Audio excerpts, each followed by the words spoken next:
Welcome to federal IAS classes. आइए आज हम बात करते हैं स्वदेशी मूवमेंट। ये स्वदेशी मूवमेंट जो आज हमारे सामने फिर आत्मनिर्भर अभियान के तौर के ज़रिए सामने आया है और जिसका एक थीम है लोकल से वोकल।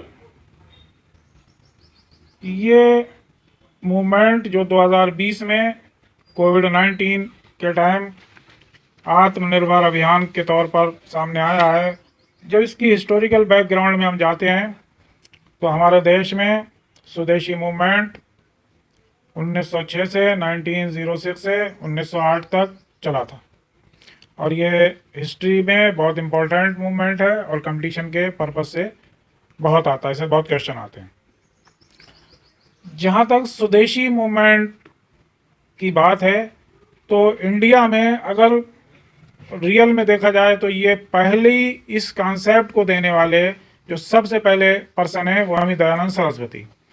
स्वामी दयानंद सरस्वती ही ऐसे पहले पर्सन हैं जिन्होंने स्वदेशी मूवमेंट के कॉन्सेप्ट को पेश किया था और 1872 में उन्होंने बंगाल में कहा था, good government is no substitute for self government. Means विदेशी राज चाहे कितना भी अच्छा हो स्वदेशी की तुलना नहीं कर सकता। ये एक कॉन्सेप्ट था, एक विचारधारा थी जो उन्होंने जनता के समक्ष पेश की थी। लेकिन इस स्वदेशी की कॉन्सेप्ट ने, इस स्वदेशी की विचारधारा ने आंदोलन का रूप लिया 1906 में, जिसके लिए जिम्मेदार थी लॉर्ड कर्जन जो वायसराय इंडिया में रहा था 1898 से 1905 तक, उसकी नीतियाँ।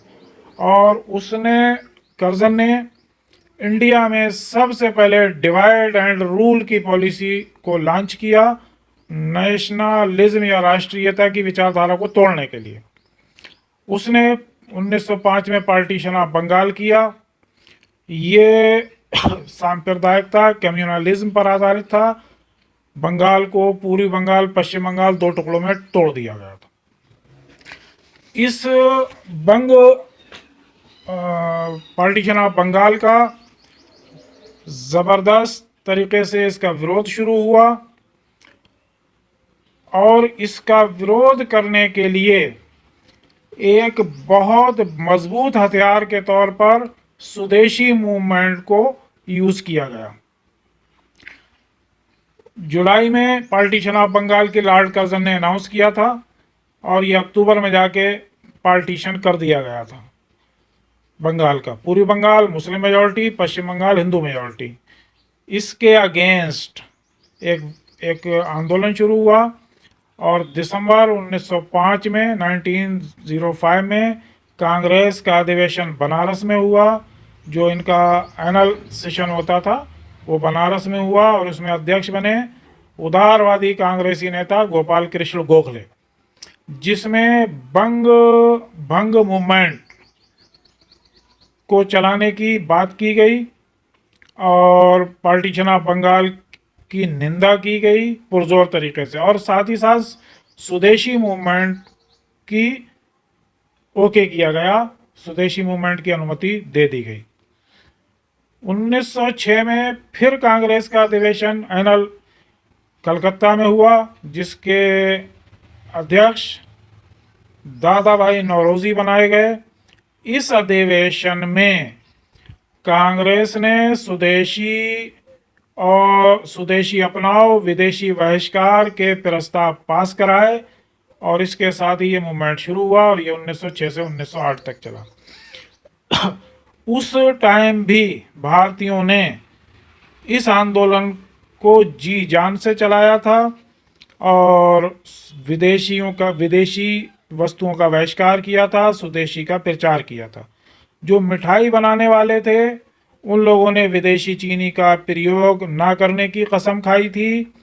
तो हमारे जो धोबी थे, जो वाशरमैन थे, तो उन लोगों ने विदेशी कपड़े ना धोने की कसम खाई थी और पुजारियों तक ने विदेशी वस्तुओं से पूजा करने से इनकार कर दिया था। दूसरी तरफ आत्मनिर्भरता को बढ़ाने के उद्देश्य से स्वदेशी उद्योग स्थापित किए गए थे, जिसके लिए माचिस उद्योग, साबुन उद्योग और इस तरह की तमाम डेली नीड की जो वस्तुएं थी उनका प्रोडक्शन शुरू किया गया था। जो वेस्टर्न इंडिया है, महाराष्ट्र मीन्स मेनली, वहाँ पर स्वदेशी वस्तु प्रचारणी सभा का गठन किया गया था बाल गंगाधर तिलक के द्वारा, और इस संस्था ने वहाँ पर सहकारी स्वदेशी भंडार खोले थे जहाँ पर तमाम स्वदेशी वस्तुएं हमें प्रोवाइड कराई जाती थी।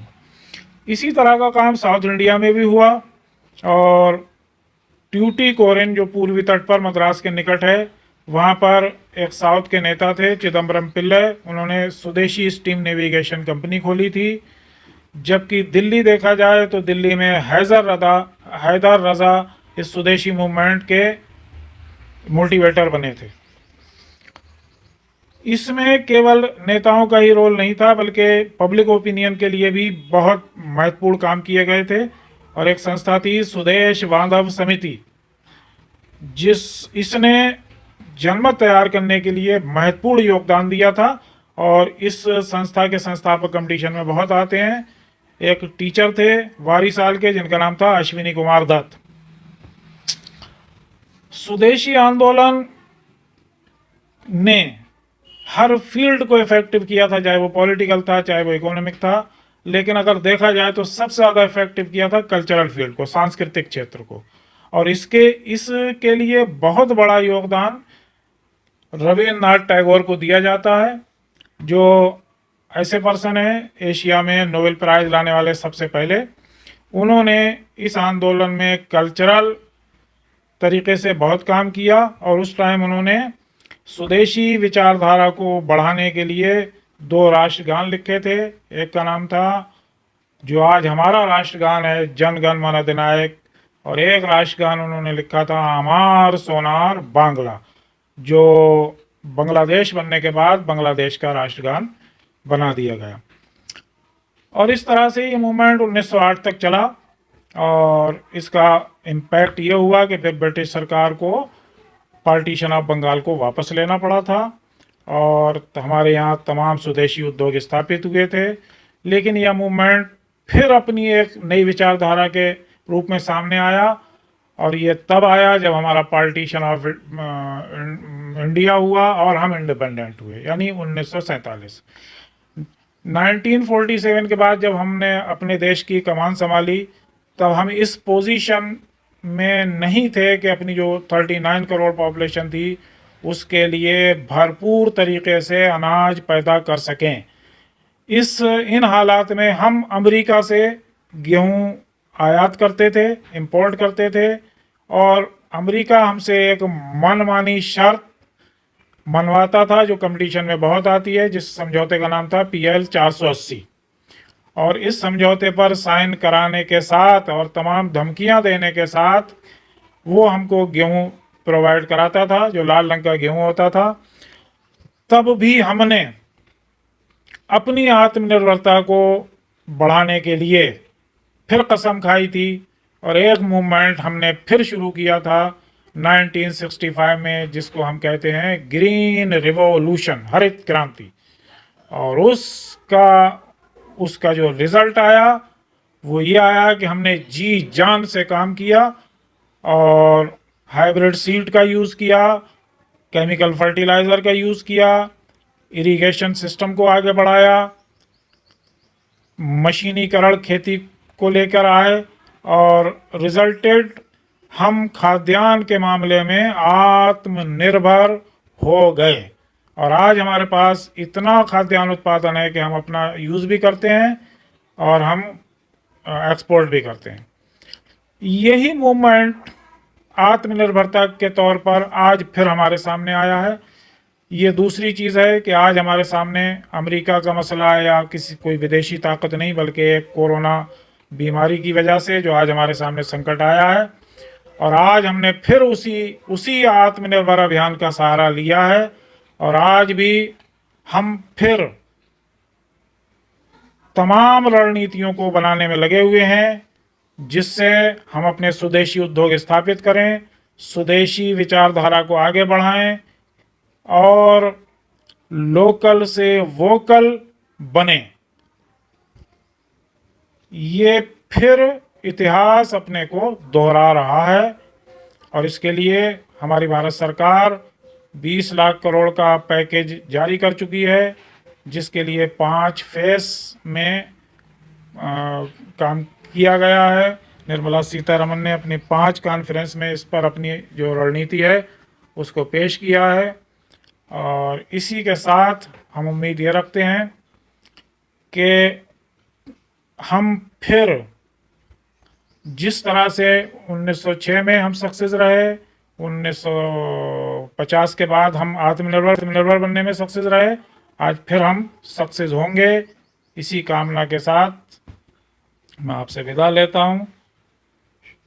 वीडियो देखने के लिए सब्सक्राइब करें। शुक्रिया।